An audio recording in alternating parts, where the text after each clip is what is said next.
नमस्कार दोस्तों, आप देख रहे हैं पीजी न्यूज इंडिया और आइए देखते हैं कैसे भारत ने अमेरिका को अपनी शर्तों पर झुकाया। यह पंक्ति किसी एक घटना का शोर नहीं बल्कि उस गुप्त लेकिन ठोस रणनीति की कहानी है जिसे भारत ने वर्षों की तैयारी, धैर्य और बहुस्तरीय कूटनीति के जरिए आकार दिया और 2026 तक आते आते वही रणनीति भारत की स्ट्रैटेजिक ऑटोनॉमी का सबसे बड़ा प्रमाण बन गई।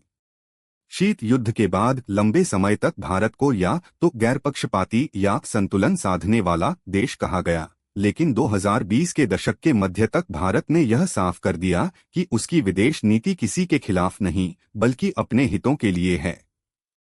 अमेरिका के साथ रिश्ते भी इसी सिद्धांत पर आगे बढ़े। रक्षा सहयोग बढ़ा, टेक्नोलॉजी साझेदारी गहरी हुई, इंडो पैसिफिक में साझा चिंताएं उभरी। लेकिन जब व्यापार, टैरिफ, डेटा, वीजा या सप्लाई चेन जैसे मुद्दों पर दबाव की कोशिश हुई तो भारत ने न तो टकराव चुना और न ही आत्मसमर्पण बल्कि एक तीसरा रास्ता अपनाया, विकल्पों का निर्माण। अमेरिका में संरक्षणवादी राजनीति के उभार और टैरिफ को नीति औजार बनाने की प्रवृत्ति के बीच भारत ने अपने निर्यात, निवेश और रणनीतिक क्षेत्रों को इस तरह विविधीकृत किया कि किसी एक बाजार पर निर्भरता अपने आप कम होती चली गई। फार्मा और आईटी सेवाओं में भारत की केंद्रीयता ने यह संदेश दिया कि वैश्विक मूल्य श्रृंखलाएं भारत के बिना सुचारू नहीं चल सकती। रक्षा और स्पेस सहयोग में स्वदेशीकरण ने दिखाया कि भारत अब केवल आयातक नहीं, सहनिर्माता है और डिजिटल पब्लिक इंफ्रास्ट्रक्चर ने साबित किया कि नियम अपनाने के साथ साथ नियम गढ़ना भी भारत जानता है। इसी दौरान भारत ने यूरोप, खाड़ी, अफ्रीका और ग्लोबल साउथ के साथ अपने आर्थिक गलियारों को तेजी से मजबूत किया, जिससे अमेरिकी कॉरपोरेट जगत और नीति निर्माताओं को यह साफ संकेत मिला कि भारत के पास विश्वसनीय, दीर्घकालिक विकल्प मौजूद हैं। यह वह क्षण था जब दबाव की राजनीति का असर उल्टा पड़ने लगा। सप्लाई चेन शिफ्ट का जोखिम, बाजार एक्सेस का डर और प्रतिस्पर्धी कॉरिडोरों का उभार वॉशिंगटन में चर्चा का विषय बना। भारत ने अनुरूप कानूनी रास्तों को खुला रखा, सेक्टर विशिष्ट संवाद को प्राथमिकता दी और काउंटर टैरिफ जैसे कदमों को मापी हुई भाषा में इस्तेमाल किया ताकि संदेश स्पष्ट रहे लेकिन पुल न टूटें। स्ट्रैटेजिक ऑटोनॉमी का यही सार है, न किसी के खेमे में बंधना, न अकेले पड़ना, बल्कि हर मंच पर अपनी उपयोगिता और अपरिहार्यता को इस तरह स्थापित करना कि सामने वाला स्वाभाविक रूप से रिकैलिब्रेशन की ओर बढ़े।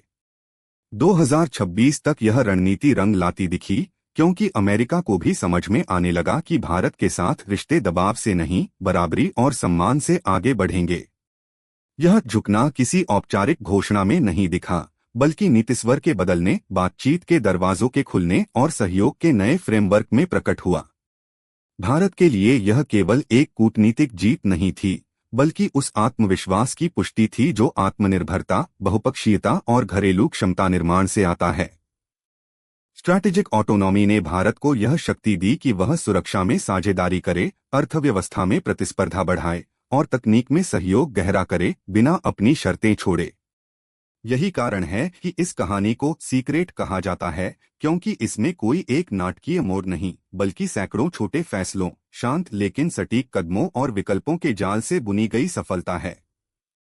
अंततः भारत ने यह सिद्ध कर दिया कि 21वीं सदी की भूराजनीति में असली ताकत ऊंची आवाज में नहीं बल्कि रणनीतिक स्पष्टता में होती है, और जब कोई देश अपने हितों को केंद्र में रखकर दुनिया से जुड़ता है तो सबसे बड़ी शक्तियां भी उसे अपनी शर्तों पर नहीं बल्कि उसकी शर्तों पर समझने लगती हैं। यही है भारत की स्ट्रैटेजिक ऑटोनॉमी की असली और सबसे प्रभावशाली कहानी। अगर आपको यह विश्लेषण पसंद आया हो तो वीडियो को लाइक करें, सब्सक्राइब करें और बेल आइकन दबाएं।